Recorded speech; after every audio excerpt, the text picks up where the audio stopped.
Hi everyone, in this video we are looking at this table problem from the Unit 8 Intro to Probability Lesson C Extra Notes mini packet. And on this page we are going to be determining empirical probability for a different set of data. Just like in the notes, we are going to round to 4 decimal places. And we are going to try to find the given probabilities. So it says there were 2,424,059 US deaths in 2007. So this gives us the total, which we aren't specifically given in this table.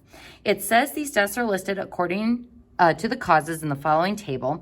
If a randomly selected person died in 2007, use this information to find the probabilities. So folks, this total is what we're going to be using for the denominator in all of these different probabilities. So starting with this first one, the probability that the cause of death was heart disease.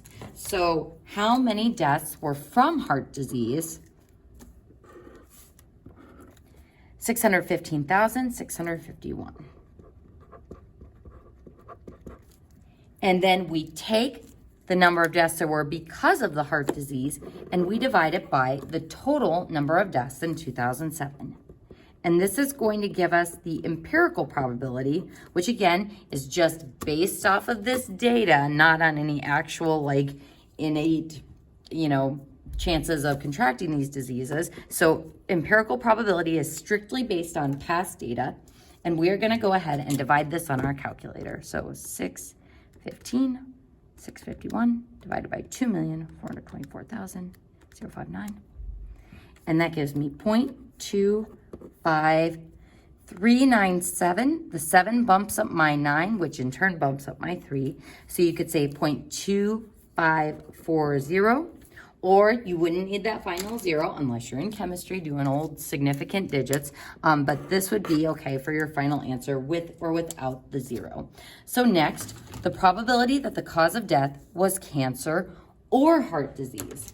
So on this one, because we've got that word or, we've got to be on the lookout for the union rule. But folks, in this table, is there going to be any overlap between the cancer and the heart disease? In this table, those are separate numbers of deaths, so there's not going to be an intersection that we can subtract here. So in order to find this empirical probability, we're still going to have the same denominator, 2424059.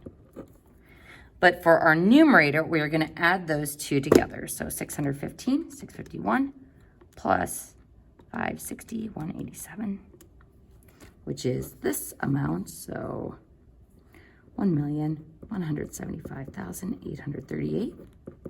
And when we divide that by 2,424,059, we get 0.485. And rounding to 4 decimal places, that 6 is going to bump up our 0 to be a 1. So 5 and up bumps the digit up. 4 and below, it stays the same. So that would be my empirical probability. So folks, I recommend that you pause the video and try this next one on your own. The probability that the cause of death was not an accident and was not diabetes mellitus.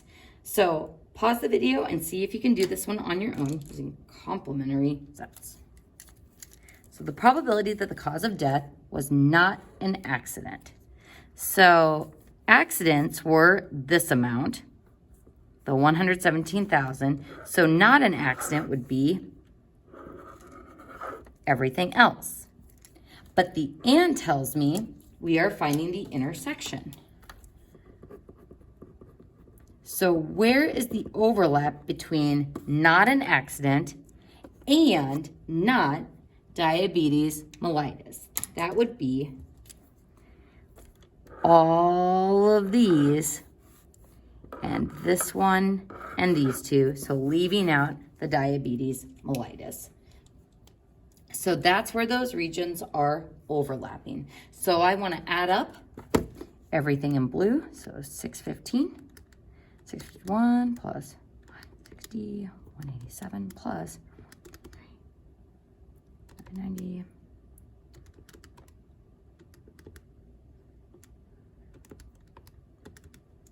Major number crunching. Phew, and that gives me 2,236,079 divided by the total number of deaths in 2007. And that's going to give me 0.9225. Rounded to 4 decimal places, the 5 bumps up my 4. And those would be your final answers. And that concludes our supplemental note packet.